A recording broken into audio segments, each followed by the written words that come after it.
Hello, it's Emily Honey or M Honey Reads, and today I was going to do a quick get ready with me, the usual stuff, and talk about some of my more recent reads and what I've thought about them and some of the standouts and favorites. Don't mind my crazy hair, I'm just trying to get it out of my face. So I was going to start off with some of the books that I have read. I've been doing, like I said last time, I think, a lot of audiobooks lately, which has been really, really lovely and distracting and nice. It's I'll go through kicks where I want to just listen to podcasts, and then I swoop over to audiobooks, and between Spotify's 15 hours, which I try to utilize every single minute of, but then I also don't want to be stuck, at the end of the month, waiting for the next one. And then the Kindle Unlimited partnering with Audible mashup thing. I like to take advantage of both of those.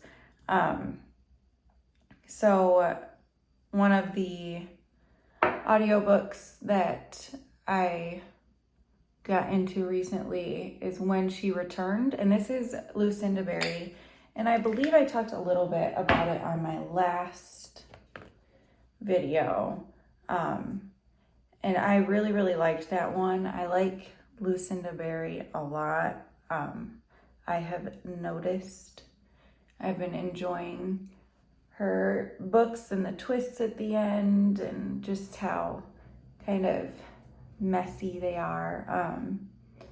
Makes for a good thriller. And she's good at telling a story. The endings are, depending on the book, pretty good. And then one that I really, really enjoyed, I gave it 4.5 stars, was Please Tell Me. And this is by Mike Omer. I'm not exactly sure how to pronounce the end there. And that's Kindle Unlimited as well. And that one is also a thriller. The audiobooks lately have all been thrillers, so don't mind me. And that one was about a little girl who was abducted, and then she comes back and she's talking to a therapist, except she can't speak. She no longer speaks. So they're trying to puzzle together where she was. She was gone for 18 months, and they're trying to figure it out, and it gets all sorts of twisty. And I liked that one a lot because it actually surprised me, the ending. I thought for sure that I had it figured out, and then they got me. And I love when that happens because it doesn't happen super duper often, for me at least, finding a really good twist. And then my current one that I'm listening to is Never Lie by the good old trusty Frida McFadden. You can always count on her to have amazing, insane twists. Like I said, I read Bad Teacher recently, and while I was able to guess the ending pretty much to a T, I still really enjoyed the book and how twisted it was and disturbing. It was kind of hard to listen to at times. I just wanted to punch people in the face, but good literature. And then, so my Kindle Unlimited, just books that I've been reading, not audio. I read The Riley Thorn. I finished that one, and The Dead Guy Next Door. I gave that one 4.5 stars. I really like that one. I'm ready to read the other ones, and I probably will when I'm done with my current read, which I'll get to in a second. Just so that I can prep for when the next set comes out, because she's got, I think there's 3 books total in this series, 3 or 4. 4? I think she's coming out with a 4th. There's a lot, and I love that. I love a good series, except fantasy I can't get into most of the time, but whatever. I haven't drank enough coffee this morning, if you can't tell. I'm a bit scatterbrained. I just got my kiddo off to the bus stop, so I'm like, well, I guess I should get my life together. Let's see. And then, so Where's Molly just came out. And if you guys, okay, so H.D. Carlton, she's got a lot of trigger warnings. Her books are dark. I know she's not for everybody, but I love her. The only one I haven't read so far, which I know, is Satan's Affair. So I should probably read that because it is about Sibby, and I do like Sibby in The Haunting and Hunting Adeline. So Where's Molly is like the third in the cat and mouse duet. So The Haunting and Hunting Adeline, but it's more of like a curve. It's not about Zayd and Adeline. It's about Molly. And if you've read Hunting Adeline, you'll know who Molly is and all of that stuff. And it was just, okay, 5 stars. I loved it. It was so good. And then the ending was just like, it was great. And I really, really enjoyed it. So if you are one of those people who liked Haunting and Hunting Adeline, or if you really like the dark style of books and you haven't tried H.D. Carlton, you should, again, read all the trigger warnings, every single one of them, all the time, constantly. But I really do enjoy her work. Does that look like total trash?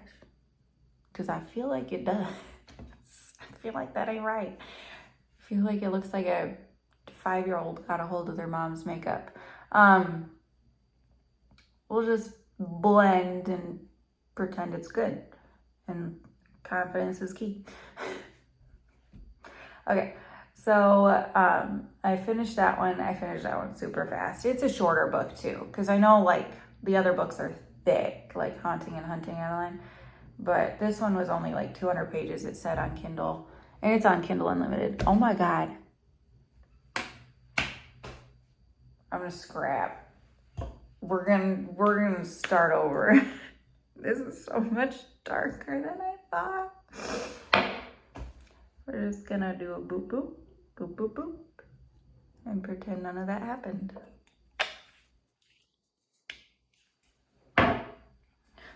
This is when I told you I'm not good at makeup. I'm serious. I am not good at makeup. That's not what we're here for. We're here for books. And this is just me trying to look presentable for the day. So what I'm reading now is Butcher and Blackbird. And my husband went and picked that one up for me. And I love it because at his work, there's like a bunch of people there that are reading lately, and he's like, okay, so they're into these books and these books and these books, and it's all the books that I've been reading and all the books that I love. So one of the girls there was like, you should pick her up Butcher and Blackbird, and I'm like, yes, you should pick me that.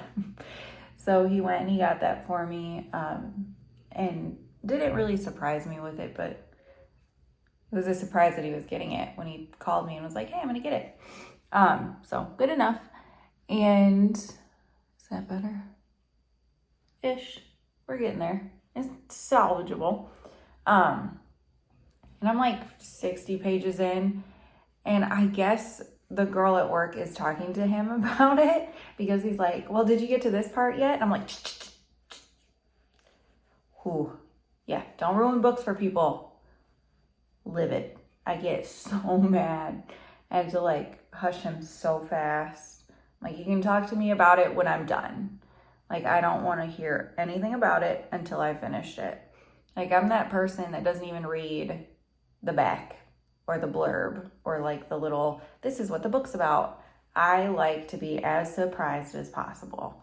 Like with Never Lie by Frida McFadden, all I read was newlywed couple looks for a house. And I'm like, good. I'm like, good enough. I don't want to know anything else. I want it to all be a surprise.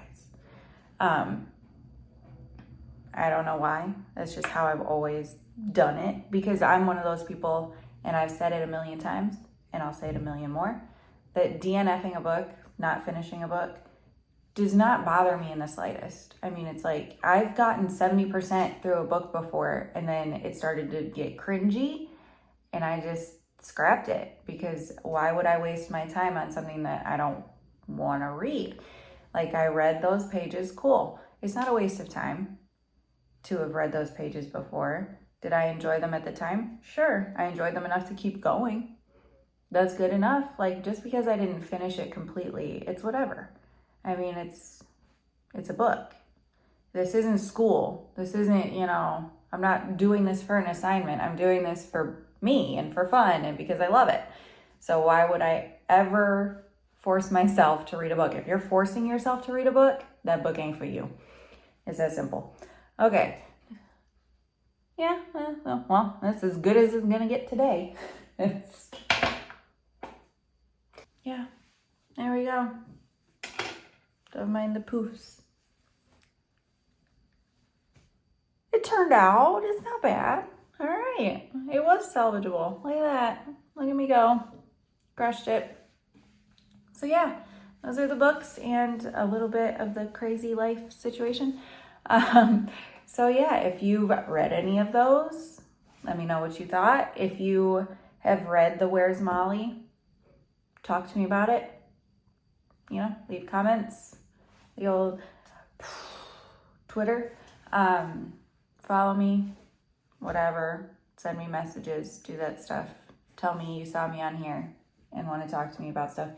Well, thank you guys so much for watching. I appreciate every single one of you, as always. And you guys mean so much to me. Coming on here and just word vomiting all of the stuff that, books I've read and stuff I've been up to. It's really, really nice. And I appreciate every single one of you. It takes the time to watch these videos. And yeah, thank you guys again, of course. And I will see you guys soon. Bye.